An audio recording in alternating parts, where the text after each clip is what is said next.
This is Rachel Jenkin here with Phyllis Ludwig. Water's life to all of us. Without it, we'd be nowhere. I was always a little leery of water. I never learned to swim or hardly even wade. We lived in New Mexico on the reservation, and lots of dry stream beds, very little water, so I was never around it much. But after I moved to Colorado, lots of water so far. And I think the funniest memory I can remember is my husband trying to teach me to water ski.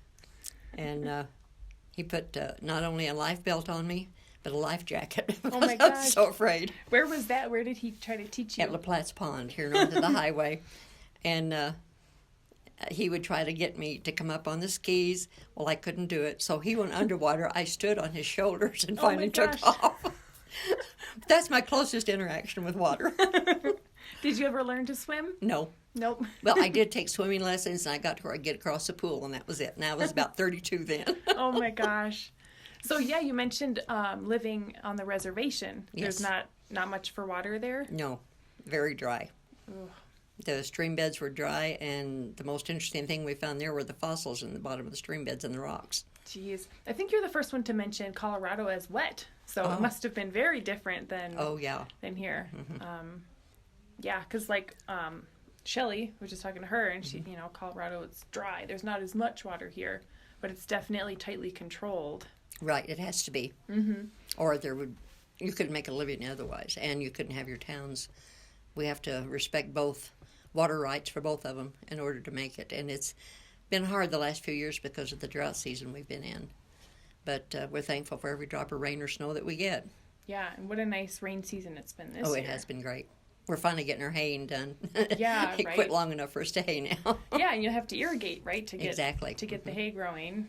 And then we turned the water off in October and got the hay ground dry, and then it rained again, so we had to wait, but we're getting there. The worst problem to have is having the towns grow up around the irrigation ditches. The people build too close to the ditches. The water very often seeps through, if it's not piped, into their crawl space or their basements, and therefore you have problems. And now when the subdivisions come in, our ditch companies are requiring them to pipe the ditch that runs up on their property, because otherwise people have damage, unbelievable damage due to the water. But ditches are going to seep if they're not lined or piped. We built a house just below the Schroeder ditch when we first bought land in the 60s. And my husband built about a 4.5-foot crawl space underneath so he could have room to crawl around, work on pipes and whatever. Well, it smelled musty after a few years, and I went and raised the trap door in the bottom of the closet, and the water was up to about 2 inches of our floor joists. So the ditch had leaked that much over the few years, and so we got a pump, pumped it out, and my husband did a French drain at the back of the house. No more problems. The ditch company did line the ditch with bentonite before they turned the water back on the next year, and that pretty well controlled it for a long time. Now, how long have you been in Colorado? 67 years. Well, I've seen the people that don't know about water rights and allocations and stuff move in, and because there's water running near their house, they think they can take what they want. And that's not the way the Colorado water law works. You have to have water rights. And that's been part of our most difficult. And, of course, cleaning the ditch every year. People throw some of their trash, their limbs, their grass clippings and stuff in the ditch, and we have to take care of that problem. But, and thank the good Lord, we've only had one drown in our ditch, and that was, years and years and years ago. A little 2-year-old toddler was out playing. The grandmother went in the house, and he fell in the ditch and drowned. But that's why we are encouraging piping through the subdivisions. It's just too dangerous. Well, water attracts kids regardless. Yeah. Oh, yeah. They either want to be in it or fish in it or Pets, something. kids, right. yeah. Mm-hmm. And it's dangerous. Water's very dangerous, and it just looks inviting. So piping the ditches now. It's a very expensive process. Smart. We wanted to do it on one of the ditches, but it would have cost us over $3 million.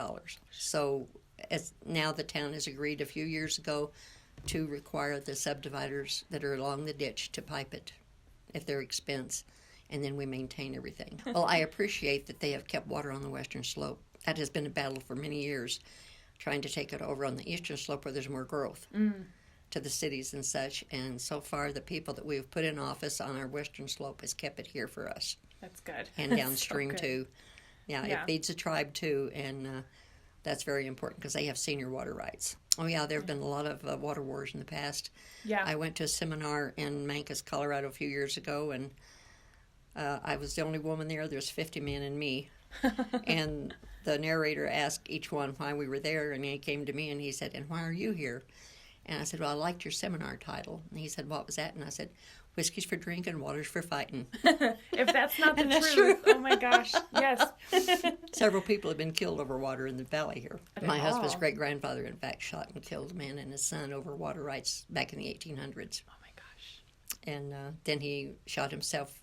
He couldn't speak English good. He came from Germany, and when he heard the marshal and them were coming, he thought they were going to hang him, so he shot himself. So that was a tragedy for 3 people For sure, and their yeah. families. But there's been more before that, too, so But I mean, if that's not a testament to, what it means. how valuable what it is. Yeah. It'd be a hard life if we didn't have it. Oh my gosh, yeah, So I know. we're appreciative.